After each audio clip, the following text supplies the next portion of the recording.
Bonjour, bienvenue dans cette deuxième partie du chapitre sur l'énergie d'un système mécanique. Nous allons parler d'énergie mécanique et d'énergie potentielle. Alors, pour parler d'énergie potentielle, nous devons introduire ce que l'on appelle les forces conservatives. Une force est dite conservative lorsque le travail de cette force pour aller d'un point A à un point B ne dépend pas du chemin suivi. Que ce trajet soit linéaire ou curviligne comme ceci, eh bien, le travail de la force sera toujours le même. Dit autrement, ça veut dire que le travail de la force ne dépend que de la position de départ et de la position finale. Dans ce cas-là, on aura une force conservative et on va pouvoir lui associer ce qu'on appelle une énergie potentielle, qui va donc dépendre de la position du système. Au point A, le système aura une certaine énergie potentielle, EPA, et une autre énergie potentielle au point B. Et la variation d'énergie potentielle lorsqu'on passe du point A au point B, eh bien cette variation sera l'opposé du travail des forces. Alors, cela peut paraître un peu obscur, mais en pratique, en première, on ne parlera que de l'énergie potentielle de pesanteur qui est associée à la force correspondant au poids. Alors, le poids, eh bien, on va déterminer le travail du poids le long d'un trajet pour aller d'un point A à un point B ici.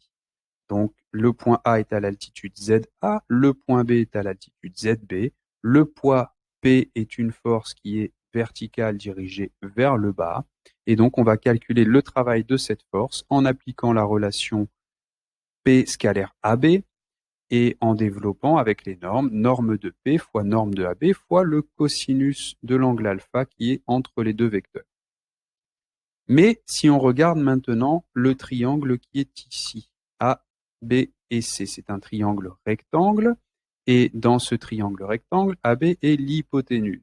Donc si je fais AB fois cosinus alpha, eh bien AB cos alpha, en fait, c'est la longueur du côté adjacent AC.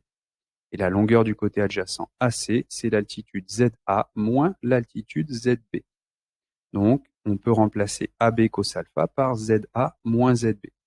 Également, on peut développer la norme du poids qui est égale à la masse fois l'intensité de la pesanteur petit g au point où on se trouve dans la zone locale où on se trouve ici.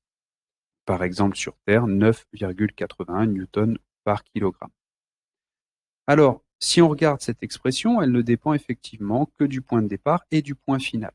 Est-ce qu'il en est de même si on suit un autre trajet? Eh bien, on pourrait suivre, pour montrer le cas, le trajet du point A au point C et du point C au point B. Du point A au point C, le vecteur P et le déplacement AC sont collinéaires, de même sens, donc l'angle alpha sera égal à 0, donc le cosinus alpha sera égal à 1. Et si on fait norme de P fois norme de AC, eh bien AC, à nouveau, on va retrouver la valeur ZA moins ZB. Donc, le long du travail AC, on va trouver comme travail M fois G fois ZA moins ZB. Et qu'en est-il du travail le long du trajet CB? Eh bien, le poids ici sera perpendiculaire au déplacement avec un angle de 90 degrés. Donc, le cosinus sera nul. Et donc, on aura un travail nul ici le long du trajet CB. Donc, on va retrouver à nouveau la même valeur ici, mg fois ZA fois moins ZB. Donc, le travail du poids ne dépend que de l'altitude, au final, l'altitude du point initial et du point final. Donc, au poids, on va associer une énergie potentielle de pesanteur qui est de la forme petit m fois petit g fois petit z, plus une constante k que généralement on choisira égale à 0 de façon à ce que l'énergie potentielle de pesanteur soit nulle quand on est à l'altitude z égale 0. Si on pose une énergie potentielle de pesanteur de cette forme-là et qu'on applique la relation qu'on détermine, on cherche à déterminer delta EPP, la variation d'énergie potentielle de pesanteur entre le point A et le point B. Une variation, c'est l'énergie potentielle de pesanteur au point final, c'est-à-dire au point B, moins l'énergie potentielle de pesanteur au point A. Et l'énergie potentielle de pesanteur, on connaît son expression au point A et au point B, donc on va juste remplacer à chaque fois Z par ZB et ZA.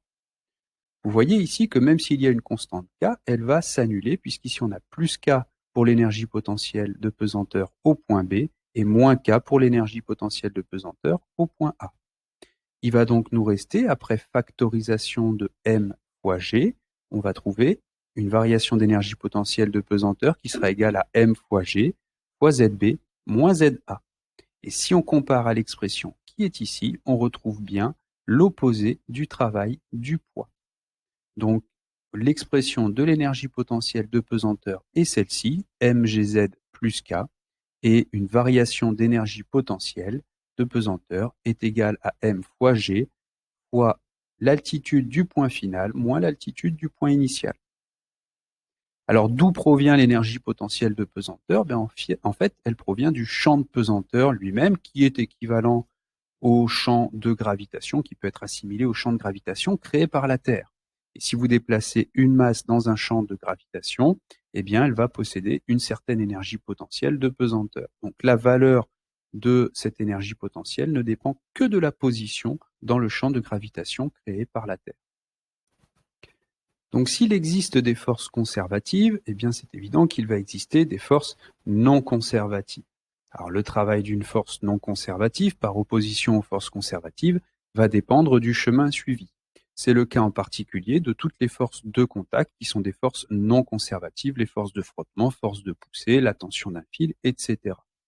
Alors, un fait remarquable, c'est que sur un trajet en boucle fermée, si par exemple je pars du point A et je reviens à ce point-là après avoir fait une boucle, eh bien le travail d'une force conservative sera nul, puisque la variation d'énergie potentielle sera nulle également. Je suis revenu à mon point de départ. Par contre, dans le cas d'une boucle fermée, le travail d'une force non conservative est toujours non nul. Si vous devez pousser une armoire et que vous la trimballez dans toute la pièce, puis que vous la remettez à son point de départ, eh bien, vous aurez évidemment travaillé, vous aurez dépensé de l'énergie pour faire ceci. Alors, c'est le cas, donc, on a dit, du travail des forces de frottement. À remarquer que les forces de frottement s'opposent toujours au mouvement, c'est-à-dire que l'angle alpha a une valeur de pi ou de 180 degrés. Donc, le cosinus de alpha sera toujours égal à moins 1. Et donc, le travail des forces de frottement sera égal à moins la norme de la force de frottement fois la norme de AB dans le cas où on a une force de frottement constante sur un trajet rectiligne. Et donc, le travail est toujours résistant pour une force de frottement.